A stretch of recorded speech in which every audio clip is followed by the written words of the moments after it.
Hello friends and welcome back to the channel. So last week I uploaded that account tour video, and one thing that I intentionally omitted was a discussion of my mastery setup, and that's because I wanted to devote an entire video to masteries and my own personal setup, and here we are.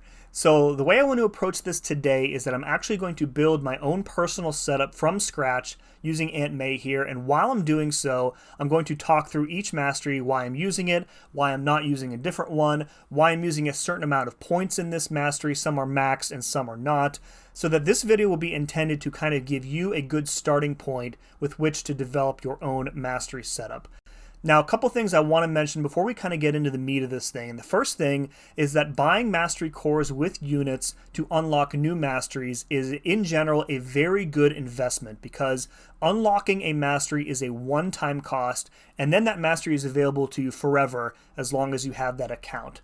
Now, that being said, I would caution you to kind of avoid going all out, because there are several masteries that are essentially useless or obsolete, and you really don't want to waste your units or your cores on those, and we'll talk about them when we get there. The same thing kind of goes for the class mastery cores, which you can get with loyalty. Only a couple of the class masteries, in my opinion, are worth unlocking, and we'll talk about those as we go through it as well. Second thing I want to say is that your mastery setup should and will largely depend on the mode or modes that you are focused on as a player. A player who is focused on battlegrounds, for example, is definitely going to have a setup that is going to differ from somebody who is focused on questing and doesn't really care about competitive game modes. Now, me personally, you might know that I am focused on Alliance War. I would kind of describe my setup as pretty balanced, so it should give you a good starting point, but it is important for you to know that there isn't one gold standard setup that's going to work for everybody. You really need to personally tailor your setup for the modes that you play and for the champions that you enjoy. The last thing I want to say is that there are extra mastery points available in the game right now. I think there's one in Necropolis, there's one in the Radiant store that they just added, and there is one I think that is for one of like the higher account levels, like 67 or 70, something really high up there. So as I go through my setup, I am going to talk about where I am planning to use those points, but you should be aware that if it looks like I have more points than you right now, it's because I've gotten at least one of those extra ones. I have the one from Necropolis, so with all that being said, let's jump right in. All right, let's start off with the offense tree. And one of the things that is true about all three of these mastery trees is that there are several masteries on here that I would kind of describe as building block masteries. They don't really serve any purpose. They're not useful to any player, really at any level anymore. And their only purpose is for you to literally get to the next node in the mastery tree. Now, in the offense tree, I would say that there are three of these masteries. There are strength, greater strength, and then the Pierce mastery. So the two strength masteries haven't been useful in probably 8 or 9 years or so. You know, getting single digit attack increases, this does essentially nothing. We have attack values on champions that are in the 4 and 5 digits. So, you know, even 9 points giving you 33 attack, it's laughable. Don't ever put more than 1 point in here. Similarly, it is definitely not worth an increased investment of mastery points to invest in the greater strength. 1.6 is nothing, but you don't care. You just need it to get to the next pawn in the tree. And even when you get up to like rank 9, you're not spending 9 mastery points to get a minimal 8% increase in your attack rating. You can get more than that with one of the tiny champion boosts, which costs next to nothing. So for these two masteries, just ignore them completely. Similarly, I prefer to leave only 1 point in the Pierce mastery. You know, there are some people, I think, who would argue that you should invest 2 or 3 points in here, but keep in mind that critical hits already ignore 80% of armor and resistances. So you are spending 3 points to bring that number from 80 to 95%. Not a huge increase, especially when you think about all of the diminishing returns that are factored into calculations in MCOC. Definitely not worth it, in my opinion, to invest more than 1 point in the Pierce mastery. Now, the first mastery that I want to talk about a little bit in more detail is Courage, because I actually have all 3 points in the Courage mastery. And again, this is kind of because I am focused mostly on Alliance War. I feel like a Battlegrounds player is probably not investing heavily in this, because if you fall below 50% health in a Battlegrounds match, you're probably not winning that match. But in Alliance War, falling below 50%, you still want to win that fight no matter what. It is important that you keep every attack bonus that you can, and getting a 20% increase to your attack on top of what you're already getting from boost, really, really important, and can often be the difference between giving up a death in war and winning the fight and getting all 3 attack bonuses. So absolutely, for me anyways, 3 out of 3 encourage is like in every setup I have. Now the next 2 masteries, again, are building block masteries. This is lesser precision and lesser precision and lesser cruelty. And again, the increase that you get to your crit rating and your crit damage rating from these 2 masteries is negligible, and it's really not worth investing more than 1 point in. If you do want to invest additional points in crit and crit damage, then you want to do so here in these 2 masteries. Now, me personally, I actually run 3 points in precision and 4 points in cruelty. I used to run 5 out of 5 in both of these. And then a few years ago, my friend Cam put out a video that really stuck with me about diminishing returns in crit rating and crit damage rating. And after I watched that video, I came away convinced that putting 5 out of 5 in both precision and cruelty was kind of wasting some points. So, and ever since then, I have started with this 3-4 method. This also allows me to have more points for use later, which I think I get more value out of here. But again, there's probably an argument for doing 5 out of 5 if you're trying to maximize your damage output. It is about another 200 points in crit rating. The other thing to consider is that with the advent of 7 stars and stat focus, the crit rate stat focus can make up for a lot of these points that you're leaving out from the precision mastery. And similarly, if you're worried about, well, I want this close. If you're worried about your crit damage, you can put on the crit damage stat focus on your champion and make up, this is what, a 90-point difference in crit damage rating. So again, I feel like it's much more worth it to take those extra 3 points and invest them elsewhere in your setup. You might feel a little bit differently. Now, for me, the only other mastery that I use in the offense tree is the Despair mastery, and I have it at 3 out of 3. Despair is a mastery that I feel like should be a must-have 3 out of 3 points in any mastery setup for anybody who plays any game mode at all, because the ability to reduce and ultimately prevent regeneration effects without relying on something like a heal block or things like Petrify or Spectre is incredibly valuable. This mastery essentially turns any champion with many debuffs into a heal block champion. As long as they can apply 6 of those debuffs, you're going to get a 100% reduction in any sort of regen. So things like Masochism, things like Buffet, things like Arc Overload, any sort of regen that's built into a champion's kit, you can turn off completely with the Despair mastery. Now, in competitive modes, you won't be able to completely turn off a champion or a defender's regeneration, because most people run the Recovery mastery, which we'll talk about momentarily, that actually increases their regen rate to 115%. And in my opinion, that makes this mastery even more required, because if you're allowing a defender to regen at a 115% rate, then you're wasting a lot of time and wasting a lot of damage. 3 out of 3 Despair, you apply your debuffs, and now their regen is reduced to 15% instead of 115%.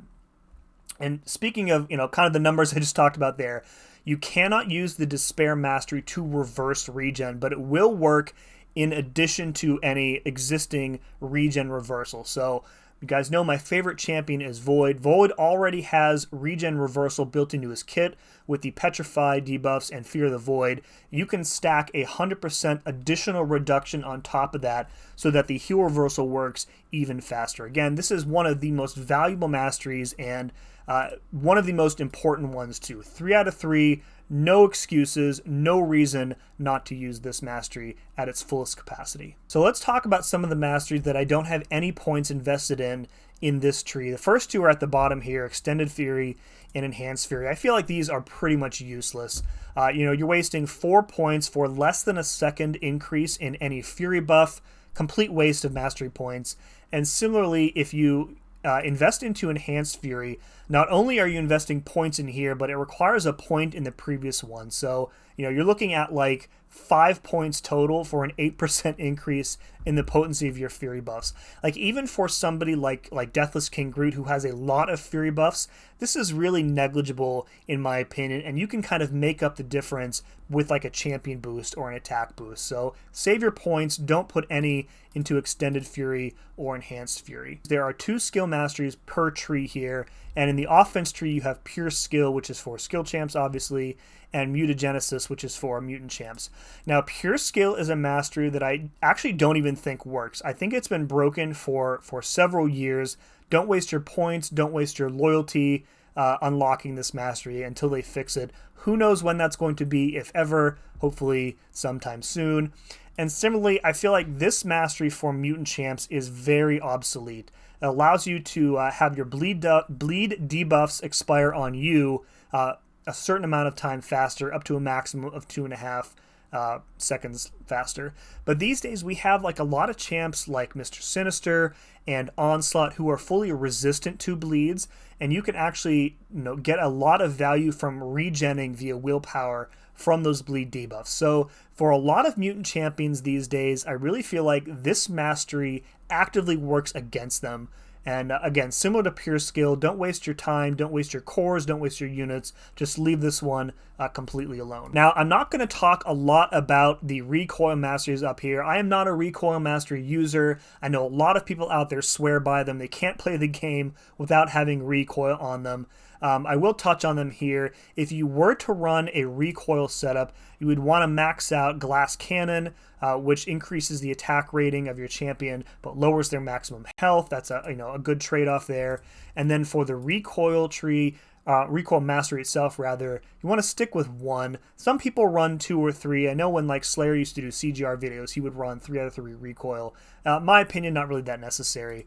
And then obviously you want to run 3 out of 3 in Liquid Courage and 3 out of 3 in Double Edge. Again, going for that maximum attack increase. Again, these masteries not for me, especially not in a war scenario. There are some people in high tier Alliance War who will run recoil masteries with certain champions or on certain fights where it's safe and you can save some time. But in my opinion and my general use, I kind of avoid these. The only time I run recoil masteries is when I'm grinding arena. Now, coming down to the bottom here, Deep Wounds is a mastery that I used to run 5 out of 5 points in when I was running champions like Nick Fury. Now that Nick Fury is kind of back in the game, I really feel like I'm missing some points in Deep Wounds. I used to use a lot of Blade when Blade was like a meta champion. And again, any bleed champion, especially a champion who has short but powerful bleeds, like Nick Fury, for example, is really going to benefit greatly from points in Deep Wounds. I talked about at the beginning of the video how there are extra points becoming available through Necropolis and through leveling up and through the Radiant Store. I think the remaining 2 points that I have yet to get, I'm going to be putting back into Deep Wounds. I don't really think I need them anywhere else. So for the purposes of this video, for future use, I guess we could say, we're going to say that I have 2 points into Deep Wounds. If you run a lot of bleed champs, Chioth, Nick Fury, Black Cat, Blade, the list goes on and on and on, you're really going to want 5 out of 5 Deep Wounds. It's really, really beneficial to your bleed champs. Talk about Unfazed here. Unfazed is, in my opinion, a mastery that needs to be completely like reworked. I feel like Unfazed was meant to be kind of like a protective mastery. Evade counters didn't really exist for a long time, and when a quest defender evaded, they're able to counterattack immediately, and you were probably getting wrecked. And the Unfazed mastery gave you a chance to kind of get out of there. The evade happens, the counterattack happens, but you're unstoppable, and that gives you an opportunity to dash back. These days, however, now that competitive game modes like War and Battlegrounds have kind of moved to the forefront, this mastery is being used as a defensive mastery. You may have heard a lot of people talk about how it completely shuts down a champ like Count Nefaria, who really wants to evade as part of his basic rotation. So a lot of people in their war setup, their war defense setup, will run 5 out of 5 in Unfazed. I run 5 out of 5 unfazed in my war defense setup. And again, there's really no reason not to because it's mostly used as a defensive mastery. But for my offensive purposes, I leave it at 0 points. And then the last mastery in the offense tree is Assassin. Now, I used to run a couple points in Assassin. It was really good when I was, trying to work through like high health content like Labyrinth. The problem is that I no longer like inconsistent or unreliable ability accuracy reduction. And in War, a long time ago when Thing was like a meta defender, the problem with running Assassin is that, you rely on a certain amount of hits to trigger Thing's rock stacks so that you can get him to 15 and bait a special attack from him so that you can then clear the rock stacks. The problem is that with Assassin and some other masteries that we'll talk about in a little bit here, sometimes the ability accuracy reduction would kick in and your attack wouldn't trigger a rock stack, and then you'd be stuck at 14, he would throw the special, and then you'd be totally screwed. So things like that. Thing is just one example, but there are plenty of examples out there of why you really don't want a unreliable ability accuracy reduction. If I want to reduce the ability accuracy of a defender, I want to be in total control of that.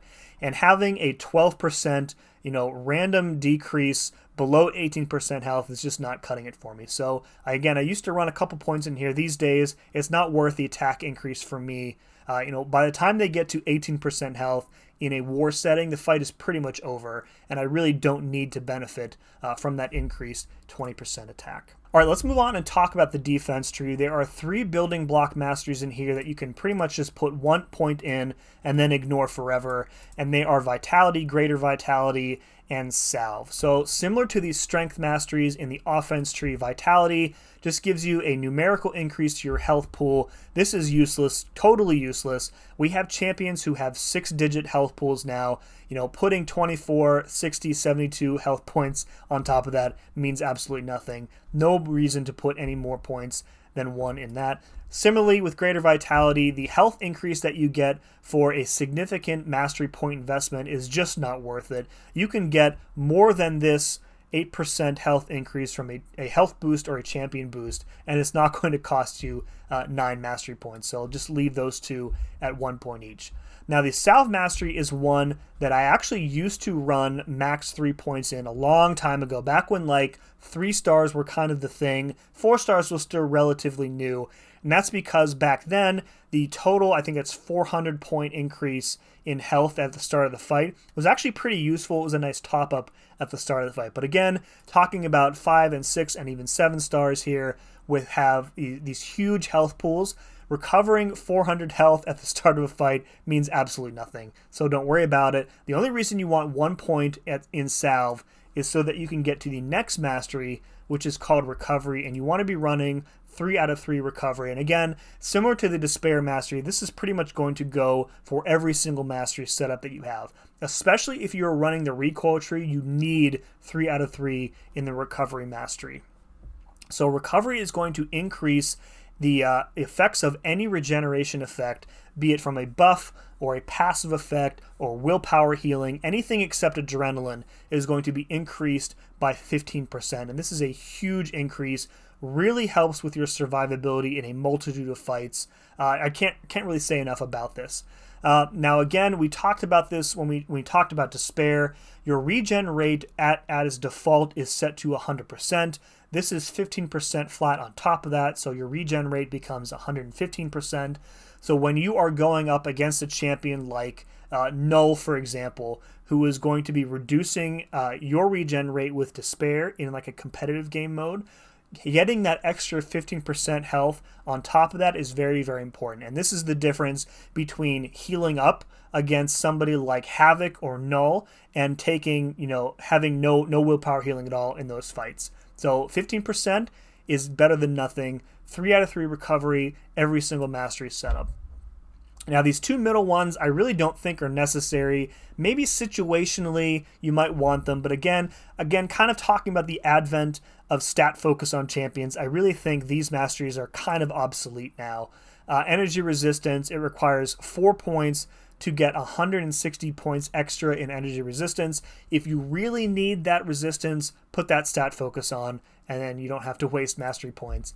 And similarly, physical resistance is going to require a point in energy resistance, and then points on top of that. If you need this, put on the physical resistance stat focus on your champion. There are a couple champions that actually do run physical resistance stat focus, so it is useful, but not worth spending the points on. Now we come down to the bottom row here. The first one is block proficiency, and this one I do run 4 out of 4 points in. 800 points in block proficiency is really, really nice. Again, talking about survivability in a mode like Alliance War, a mode like Battlegrounds.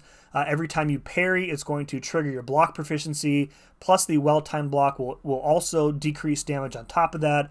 Taking less chip damage is very, very important. There are also, quest nodes where you cannot parry, and you're going to be taking a lot of blocked hits in order to bait out a heavy attack. And block proficiency, just incredibly useful as a mastery across pretty much every mode in the game. Highly recommend 4 out of 4 points in here. The other reason to put 4 out of 4 points in here is because we're building up to a total of 15, I think, in the defense tree, and that's what's required to unlock willpower, which we'll talk about momentarily. The next one is perfect block. 1 point in here. This is kind of a building block mastery for me.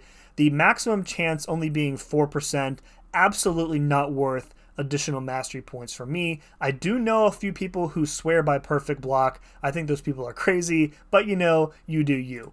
And then we come to the standard ground mastery, which I run 5 out of 5 points in. Again, this is very useful for competitive game modes where if your input drops and you're trying to dex a heavy attack, but your input doesn't register and now you're taking a heavy to the face, you have a 50% chance, if you were at least blocking, to totally resist that heavy. And again, when you talk about a mode like Alliance War, like Battlegrounds, that can be the difference between taking a tiny bit of chip damage and taking like a heavy crit to the face and losing the fight. So 5 out of 5 in stand your ground. If you are any sort of competitive player, highly recommend that you invest significantly in this mastery. Talk about the class masteries here. This is one of the class masteries that I think is worth investing in if you play a lot of tech champions. I play some tech champions that you might know. I actually do run 5 out of 5 in collar tech. Really helpful for champs like Ironheart, for Prowler, for iDoom. Any tech champ is going to benefit pretty highly from this.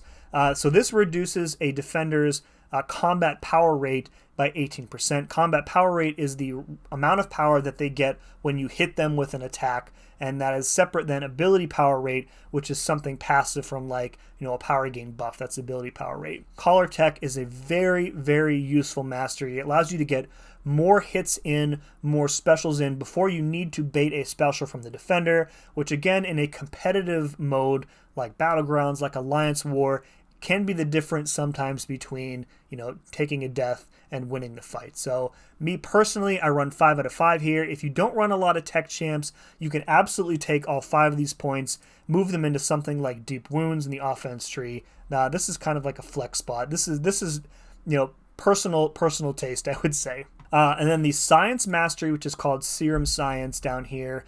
I don't really think this is worth investing any points or even units or cores into.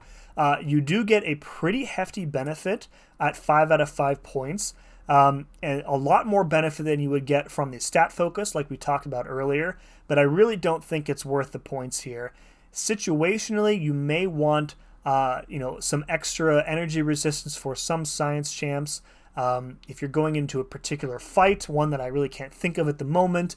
I have used this for specific fights here and there, but as for something that I run all the time, definitely not. Then we come up here to one of the most important masteries in MCOC, which is the willpower mastery. So this allows you to regain health from any debuff that is on you as an attacker, and unique debuffs will kind of multiply the regen effect here.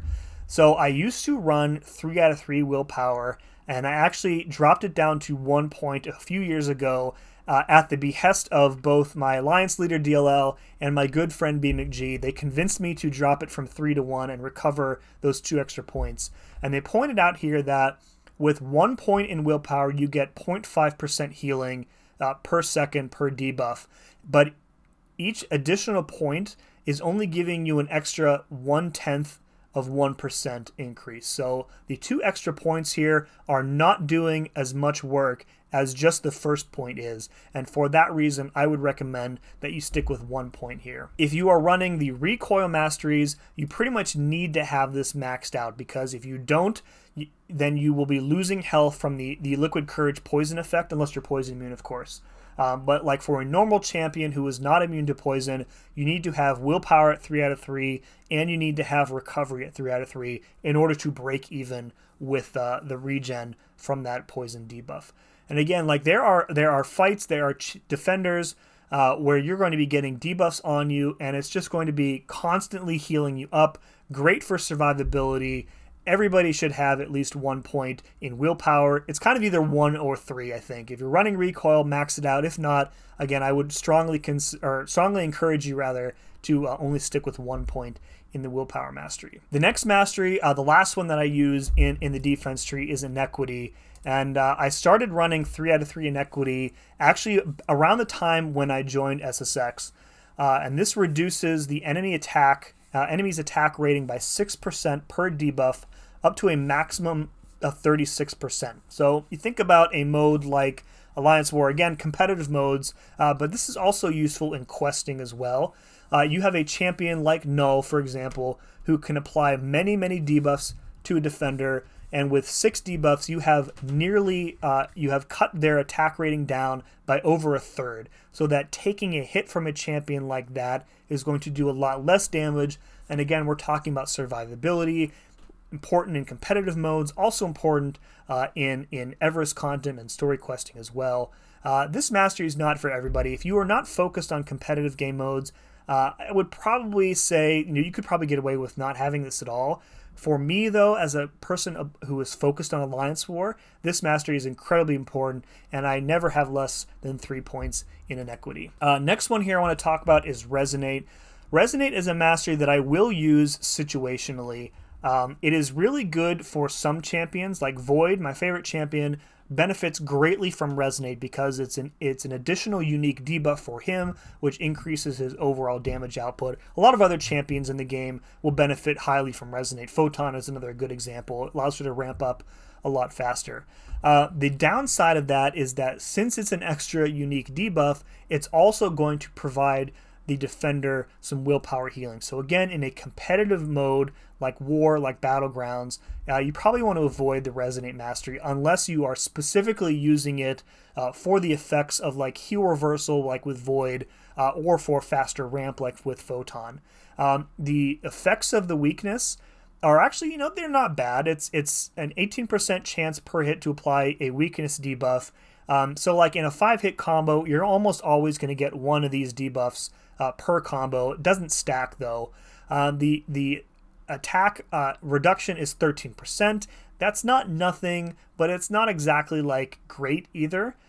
This will stack with the attack reduction from from Inequity, by the way. So if you think like you have 13% reduction from Resonate on top of the 36% from Inequity, you now have reduced a defender's attack rating by 49%, which is a pretty significant amount when you think about it.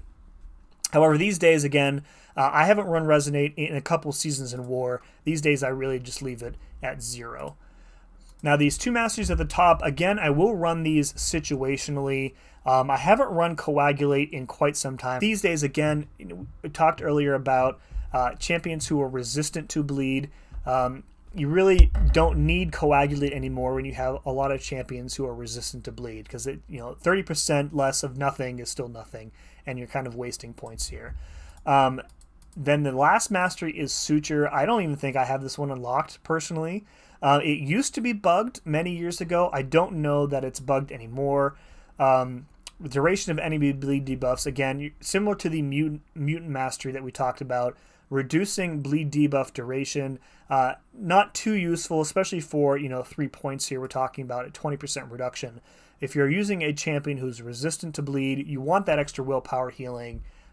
Again, I would probably just recommend you leave this at 0. And that kind of covers the defense tree. Last but certainly not least, let's talk through the proficiencies tree, or the utility tree as I usually call it. a lot of very obsolete and totally useless masteries in this tree, which we'll talk about shortly, but let's cover the masteries that I actually do use in here. And the first one is parry. I keep 3 out of 3 points in parry pretty much all the time in any mastery setup that I have.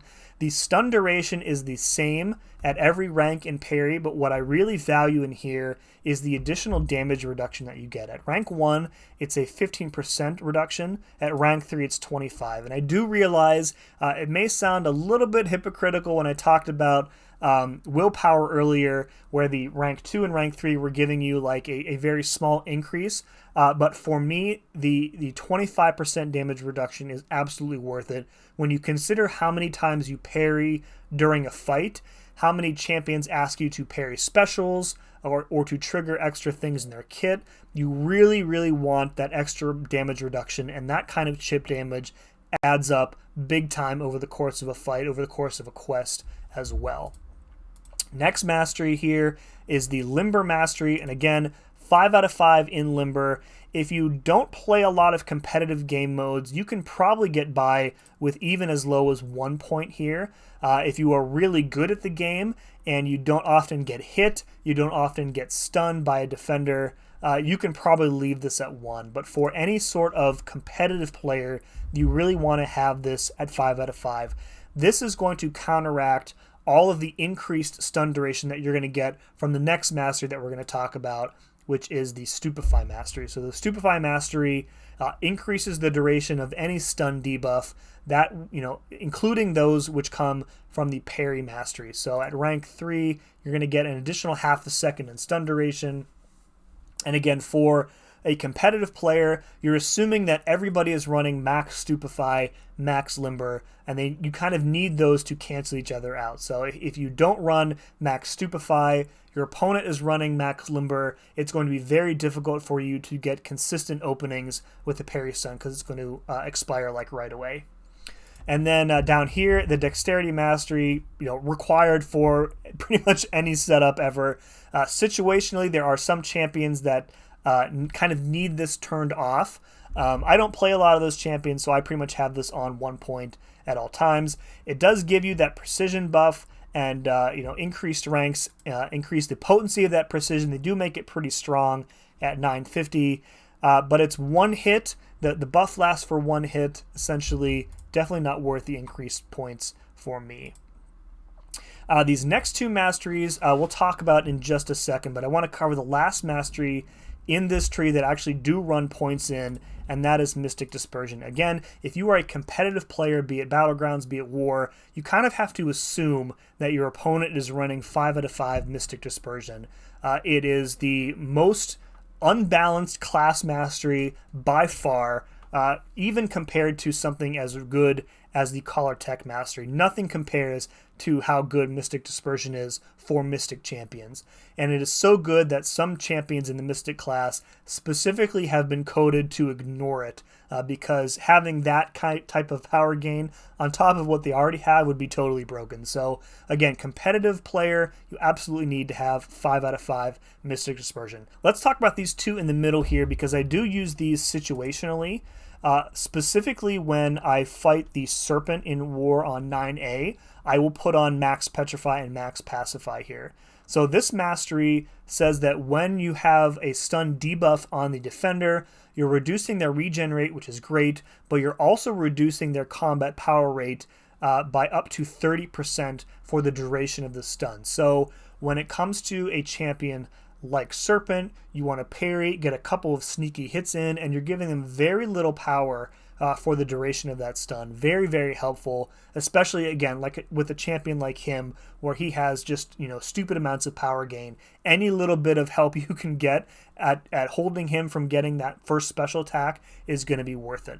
For the most part, in general, I don't run any points in here, but again, situationally, this mastery is very useful. For the Pacify mastery, this can be pretty useful as well. 3 out of 3 points in here. Again, during the stun debuff, like from the parry mastery, you're going to reduce ability accuracy by 30%. So this is really good, again, for that Serpent on 9A or any type of hazard shift node where you kind of need to wait out one of the hazard shift debuff types. So again, using the Serpent as an example, I do that fight with Isophene. The hazard shift, I think, is Rupture and Bleed. She's only immune to Bleed. So when the hazard shift cycles around to the Rupture, I want to parry him and then basically just hit him twice with a light attack while that stun duration is there. And that reduces the chance that I'm going to get a Rupture on me by 30%. So a lot lower than what it normally be. Again, situationally, very, very useful, but as far as general use, I usually leave this at 0 along with Petrify. The rest of the masteries in the utility tree are pretty much useless. The XP mastery, even if you are a brand new player, don't waste your time, don't waste your units with the XP mastery. The XP masteries do not work with the brand new refined XP, so don't even bother with it.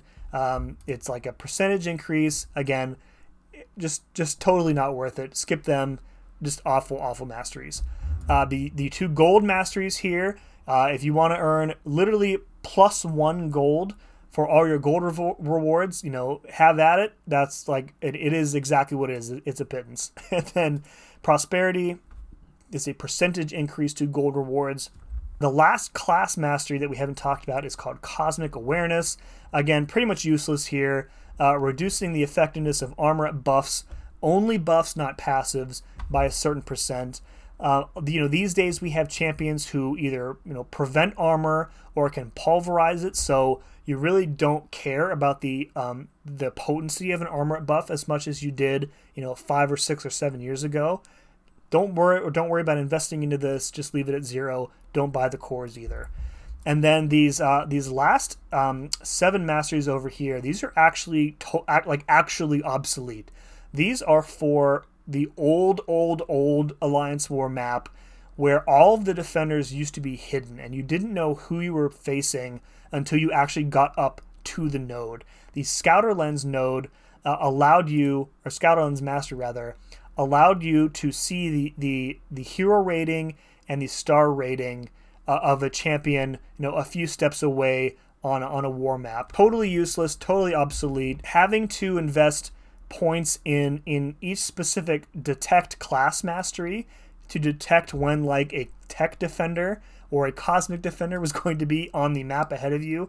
Like, what a phenomenal waste of mastery points. So these 7 over here, I don't have any of them unlocked. I think I used to run Scouter Lens, you know, many years ago, but I haven't put points in these in literally years. So I think that's going to do it for my mastery setup. So you can see we have 62 out of 60 points used here. And again, we factored in the extra points that I have yet to obtain, both from the Radiant store and from leveling up to whatever level that is, 67, 68, 70, whatever it is. Yeah, so hopefully this has given you a really good starting point for setting up your own mastery setup. And again, I want to encourage you to do so while focusing on the game modes that you play, the champions that you like. Do not take what I have here as gospel. You know, go to Aunt May, you know, maybe load in what I have here, kind of fiddle with the points until you are happy with your own setup. Folks, hope this video was helpful to you. If it was, please let me know in the comments below. Be sure to share this video with your friends, with your alliance mates. If you are new to the game, let me know in the comments below as well if this was helpful to you. Hit that subscribe button if you would please be so kind, and make sure to hit like. It helps me with all the YouTube algorithm stuff. And that's going to do it for this one. As always, thank you very much for watching. We'll see you again next time.